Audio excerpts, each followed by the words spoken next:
తెలంగాణ తహసీల్దార్ association ఆధ్వర్యంలో revenue బలోపేతానికి ఈరోజు ప్లాజాలో మీటింగ్ ఏర్పాటు చేయడం జరిగింది. దాంట్లో చర్చా కార్యక్రమానికి ప్రొఫెసర్ జానయ్య గారు వచ్చారు. ఒకసారి మాట్లాడదాం. చెప్పండి సార్, అసలు మీరు కాంగ్రెస్ పార్టీ మేనిఫెస్టో తయారు చేశారు, దానికి సంబంధించిన దాంట్లో కీలకంగా ఉన్నారు. రెవెన్యూకి సంబంధించి ఈ రోజు చర్చలో ఎలాంటి సలహాలు ఇచ్చారు, మీకు ఎలాంటి సమస్యలు? కాంగ్రెస్ పార్టీ మేనిఫెస్టో శ్రీధరబాబు గారి ఆధ్వర్యంలో మేనిఫెస్టో కమిటీలో నేను ఒక సభ్యునిగా కొంచెం మేము కీలక పాత్ర పోషించి ప్రజల ఆకాంక్షలకు దర్పం పట్టే విధంగా మేనిఫెస్టో ప్రజలకు ముందు పెట్టాం. ప్రజలు ఆదరించారు, కాంగ్రెస్ పార్టీని గెలిపించారు, అధికారులకు మేము వచ్చాం.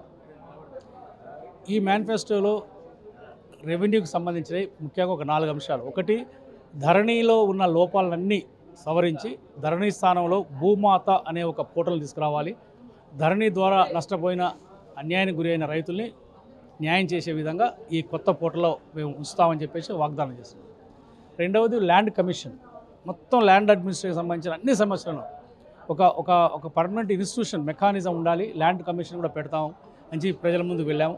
అది కూడా ప్రజలు చాలా స్వాగతించారు. మూడవది, ప్రతి వ్యక్తికి ఇప్పుడు ఆధార్ కార్డు ఎలా ఉందో ప్రతి సర్వే నెంబర్కు సర్వే చేసి భూధార్ అనే ఒక కార్డును మనం ఇచ్చినట్లయితే ఇక అది పర్మనెంట్గా ఎప్పుడో బ్రిటిష్ టైంలో, నిజాం టైంలో 150-200 సంవత్సరాల కింద భూ సర్వే చేసిన రికార్డులు తప్ప కొత్తగా చేయలేదు ఇప్పటికీ. సో కాబట్టి భూధార్ కార్డు అనేది ఒక్కొక్క సర్వే నెంబర్కు సర్వే చేసి హద్దులు పెట్టి ప్రతి రైతుకు, భూ యజమానికి భూధార్ కార్డు ఇస్తామని కూడా చెప్పాం. అది కూడా నెరవేరుస్తాం. ఇక అతి ముఖ్యమైనది ఏంటంటే, రెవెన్యూ వ్యవస్థను మొత్తం సర్వనాశనం చేసింది కేసీఆర్ ప్రభుత్వం గతంలో. వాళ్ళ స్వార్థంగా భూములు కొల్లగొట్టుకోవడానికి అనుకూలంగా ఈ వ్యవస్థ నాశనం చేసి విఆర్ఓలని, విఆర్ఏలని, రెవెన్యూ అధికారులని నానా ఇబ్బందులు పెట్టి ప్రజలకు వాళ్ళ మీద నెగటివ్ చెప్పి దూరం చేశారు.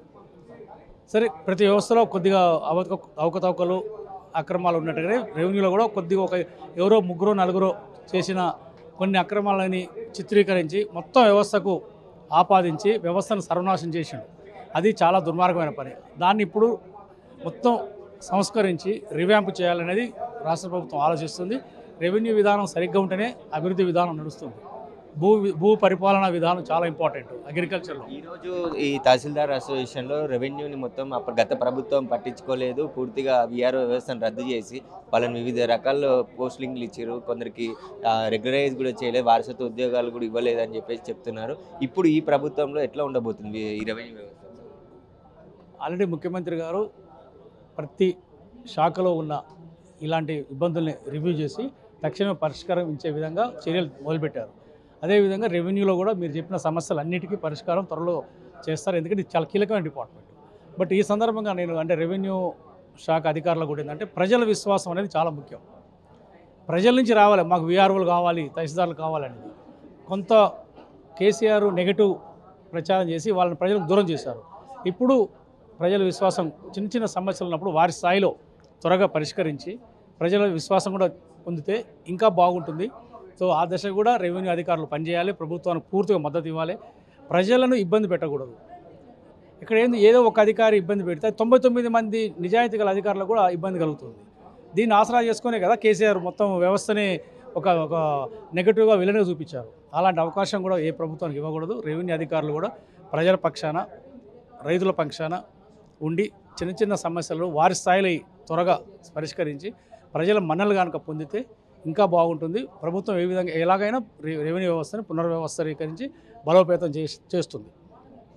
అయితే ఖచ్చితంగా కాంగ్రెస్ ప్రభుత్వం ముందుగా చెప్పినట్టుగానే ధరణి పోర్టల్ని రద్దు చేసి అక్కడ భూమాత పోర్టల్ని తీసుకొచ్చి అక్కడ గత సమస్యలు ఏవైతే ఉన్నాయో వాటిని అన్నిటి కూడా పూర్తిగా అధిగమించి ఇప్పుడున్న రెవెన్యూ వ్యవస్థని బలోపేతం చేస్తుంది అని చెప్పేసి కూడా చెప్తున్నారు ప్రొఫెసర్.